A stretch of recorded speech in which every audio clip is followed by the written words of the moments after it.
Assalamualaikum warahmatullahi wabarakatuh.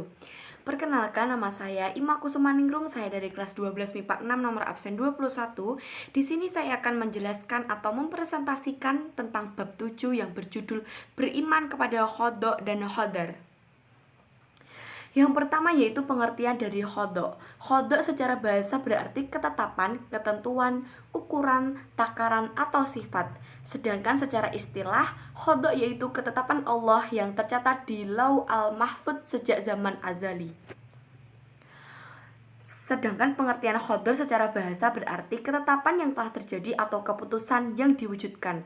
Secara istilah, khodar yaitu ketetapan atau keputusan Allah yang memiliki sifat maha kuasa atas segala ciptaannya, baik berupa takdir yang baik maupun takdir yang buruk. Selanjutnya, ciptaan Allah ada kalanya terwujud setelah melalui proses alami atau mengikuti hukum sebab akibat, seperti wujudnya anak karena adanya orang tua dan wujudnya harta benda karena hasil usaha atau jerih payah seseorang manusia. Ada kalanya ciptaan Allah terwujud seketika tanpa proses, yakni disebut al-amru atau kun fayakun, yang artinya jadilah maka jadi. Seperti wujudnya Nabi Isa tanpa ada bapaknya, wujudnya mukjizat Nabi Isa menghidupkan orang yang telah meninggal dunia karena sudah menjadi perintah Allah Subhanahu wa taala. Dengan kata lain, khodar merupakan perwujudan atau realisasi dari khodho. Khodho adalah ketetapan yang masih bersifat rencana, dan ketika rencana itu sudah menjadi kenyataan, maka kejadian nyata itu bernama khodar atau takdir. Hubungan antara khodho dan khodar sangat erat dan tidak dapat dipisahkan. Takdir itu sendiri dibagi atas dua hal, yaitu takdir mubram dan takdir mu'alaq. Takdir mubram ialah takdir atau ketetapan Allah yang tidak dapat diubah atau tidak dapat diubah oleh siapapun.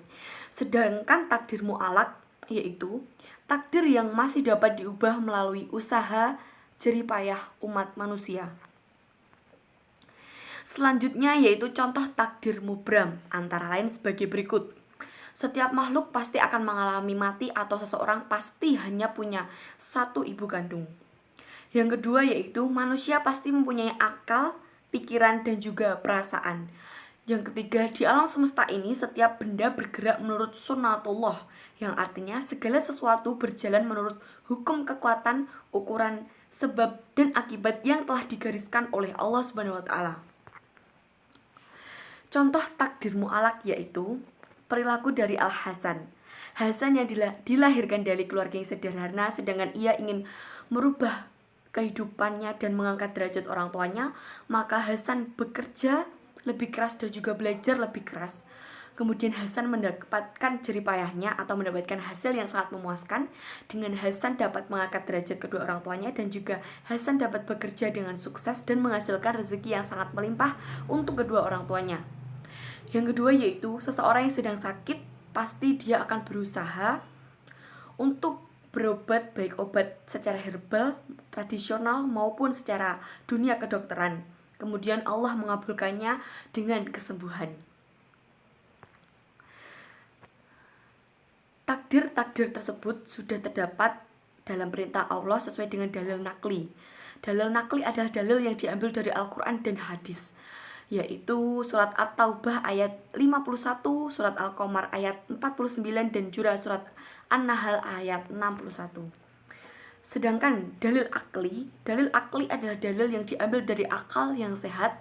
Akal sehat membenarkan adanya kejadian di luar kehendak dan perhitungan akal manusia. Terdapat pada surat Al-Ahzab ayat 62 dan juga terdapat pada Quran surat Al-Furqan ayat 2. Berikutnya saya akan menjelaskan tentang takdir, ikhtiar, dan tawakal. Takdir adalah sebagaimana telah dijelaskan, adalah takaran, ukuran, ketetapan, peraturan, undang-undang yang diciptakan oleh Allah, tertulis di Lauh Mahfudz sejak zaman azali dan berlaku bagi semua makhluknya. Yang kedua yaitu ikhtiar. Ikhtiar adalah berusaha melakukan segala daya dan upaya untuk mencapai sesuatu dengan yang dikehendaki oleh Allah Subhanahu wa taala. Yang ketiga yaitu tawakal. Tawakal diartikan dengan sikap pasrah dan menyerahkan segala urusannya kepada Allah.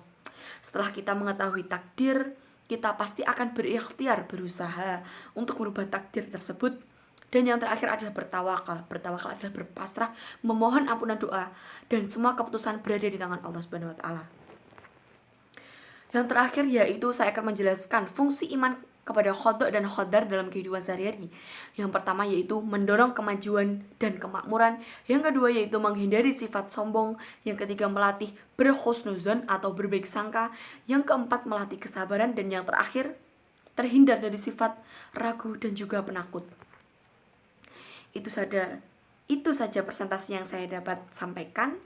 Apabila ada kesalahan saya mohon maaf yang sebesar-besarnya. Wassalamualaikum warahmatullahi wabarakatuh.